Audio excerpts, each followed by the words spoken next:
El día de ayer en Chiapas, con total impunidad, un grupo de sujetos armados provocó terror en San Cristóbal de las Casas y días antes un convoy de vehículos con sujetos armados pasó junto a militares, esto en el estado de Guerrero, sin que nadie los molestara, sin que nadie les dijera nada. El lunes en Michoacán, como respuesta a un operativo, el crimen organizado realizó bloqueos, incendió vehículos. Vaya realidad la que se registró. ¿Qué está pasando en nuestro país? La realidad de pronto es muy diferente a aquella que se presume en los discursos. Ese es el tema que hoy pongo sobre la mesa y saludo con gusto a nuestro director editorial Raúl Frías Lucio y a Eduardo Manzanares. Señores, el espacio es todo suyo.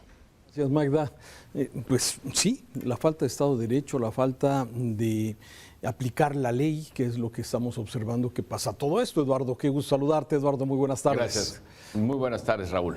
Bueno, a ver, ahí podemos seguir redundando sobre lo mismo. Me parece que a lo largo de esta mañana seguimos aquí en Mega Noticias, bueno, haciendo esta recopilación de una serie de eventos, de una serie de hechos que han ocurrido en los últimos días. Desde el linchamiento de este exfuncionario del PAN allá en Puebla, una cosa tremenda, terrible que ha ocurrido cuando un grupo de habitantes quiere hacer justicia por su propia mano, porque se corrió la versión de que se habían robado a un niño, cosas que ya han pasado en Puebla precisamente con el pasado, mi querido Eduardo, que tú recordarás desde aquel caso de los estudiantes de la Universidad de Puebla. Sí, y que fueron linchados en una población, Canoa, si no me equivoco, se llamaba, y que, bueno, fueron linchados porque el sacerdote de esa población había señalado que eran comunistas, ¿sí? Y la turba, el pueblo, pues realmente lo secuestró y fue una cosa tremenda que todos recordamos. Pero así como esto que está pasando en Puebla, así como lo que pasó ayer en San Cristóbal de las Casas, con esta movilización aparentemente de un grupo muy conocido ahí en toda la zona, de los motonetas se llaman, y que generaron una serie de disparos, conflicto, poniendo en riesgo a la población, Eduardo, que ese es el tema. Lo ocurrido con ese enfrentamiento en el Estado de México, con 11 personas fallecidas, 3 policías lesionados, hombre, sí, y sin embargo, desde la mañanera se reduce, se minimizan todos estos aspectos y estamos en otro tema de la agenda. Sí, quizá eso sea lo más grave del asunto, escuchando al analista que Magda tuvo hace un momento, Raúl, en el que yo coincido con él, en el que el Ejecutivo no tiene una negociación con los cárteles de la droga en nuestro país. Yo estoy convencido de eso, ya lo habíamos platicado en alguna otra ocasión, no tiene una relación y no hay una puesta en común, o puesta en acuerdo de dejarlos operar, eso me queda claro y coincido con el analista. Lo que sí hay algo que veo es, no aceptar la realidad. Eso le está haciendo mucho daño a nuestro país en el tema de la inseguridad.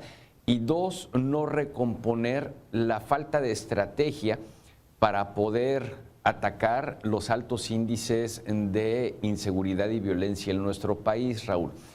Y de una u otra manera, el lenguaje o el mensaje que da el propio Ejecutivo al hablar de los derechos humanos de los delincuentes, poniéndolos a la par de cualquier ciudadano que día a día trabaja de manera lícita para poder llevar el alimento a su mesa, eso ha envalentonado aún más al crimen organizado, a los delincuentes, a los cárteles de la droga, para tratar de actuar con la impunidad con la que están actuando. Lo que dimos a conocer ayer, Raúl, de lo sucedido en San Cristóbal de las Casas, en Chiapas, es verdaderamente inverosímil, es sacado quizá de una película de ficción, y lo que hemos visto en diversas carreteras del país, en Guerrero, en diversos puntos del país en el que los cárteles se pasean por enfrente de los soldados, de los marinos, de nuestras Fuerzas Armadas, que es denigrante incluso para ellos, viene de ese mensaje desde el atril presidencial, desde el propio Ejecutivo, en el que pues no se les van a perjudicar en los derechos humanos a estos grupos criminales. Perdón, pero son criminales. Sí, a ver. Si tienen un arma que está prohibida su uso o de uso exclusivo de las Fuerzas Armadas, en ese momento ya se convirtieron en violadores de la ley y se tiene que actuar en consecuencia. Entonces, la negación de una realidad que nosotros como sociedad estamos sufriendo, pues obviamente envalentona aún más a los cárteles de la droga para hacer lo que quieren hacer a sus anchas.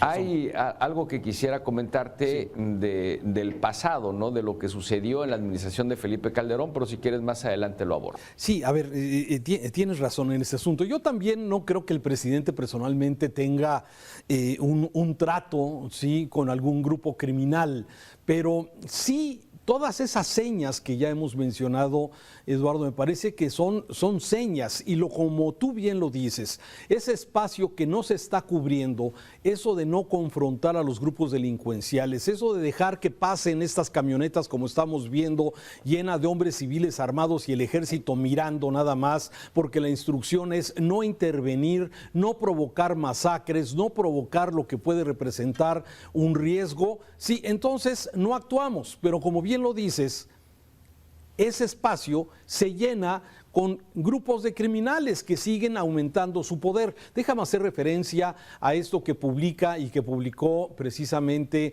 el Servicio de Investigación del Congreso de los Estados Unidos en días pasados, donde habla de esta conformación de los grupos criminales y cómo están actuando y cómo se están peleando los diferentes grupos en diferentes estados de la República Mexicana. Es muy interesante, aunque también veo que hay algunos omisiones. Por ejemplo, mencionan que Yucatán, Campeche y Chiapas, en este mapa que estamos observando, no hay actividad del crimen organizado, cuando ayer aquí dábamos a conocer este grupo de los motonetas que al parecer están coludidos con un grupo criminal, según nos dice Meganoticias, allá en el estado de Chiapas. Pero mira cómo están ahí. ¿Cuáles son los grupos predominantes del crimen organizado? Esto, vamos, hay que tomarlo como nos están viendo en el Congreso de Estados Unidos, cómo nos ven los legisladores estadounidenses en México y el crimen organizado, cómo se está moviendo. El cártel Jalisco Nueva Generación, en esta coloración que está viendo usted, verde, donde predomina básicamente que es el estado de Jalisco, que es el estado de Nayarit, que es el estado de Baja California Sur. El cártel de Sinaloa, pues en toda la zona que es Durango, el estado de Sinaloa, y luego, bueno, grupos locales que también hay en varias partes, como el caso de Guerrero, que tiene varios grupos locales del crimen. Y en la siguiente tabla podemos observar cómo están confrontados los diferentes grupos y en qué entidades. Vemos, por ejemplo, en Baja California y en Sonora, que están confrontados el cártel Jalisco y el cártel Sinaloa, dos poderosos cárteles que en Sonora y en Baja California se están dando la lucha. Y así podemos ver las diferentes visiones que tienen los estadounidenses, concretamente el Congreso estadounidense, de los grupos criminales. ¿Y a qué voy, Eduardo, con esto? Es que mientras, como tú bien lo dices, en México el presidente se minimiza, seguimos con una narrativa nada más, pero no hay acción.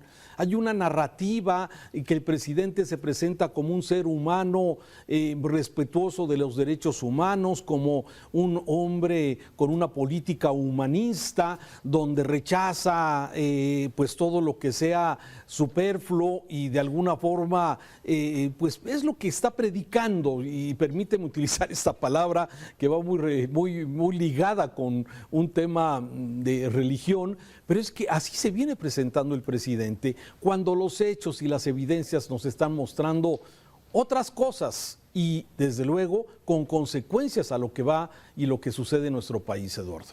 Así es. Mira, acabas de comentar algo y me vino a la memoria rápidamente el cómo entender la comunicación política, cómo la entendía la comunicación política Armand Matelart en su libro Para leer al Pato Donald. Eso es lo que quizá no hemos logrado comprender de Andrés Manuel y las conferencias matutinas. Es que tú lo acabas de decir, Andrés Manuel crea narrativas.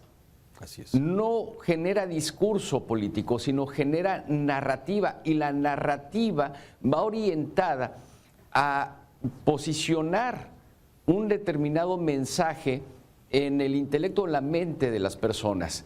Entonces, y eso lo hace a la perfección Andrés Manuel todas las mañanas, porque genera narrativas como la historia de los niños héroes, que terminamos creyendo en esa historia y en los niños héroes que de la manera en que se nos contó en la escuela, tirándose uno de ellos del castillo de Chapultepec con la bandera envuelta.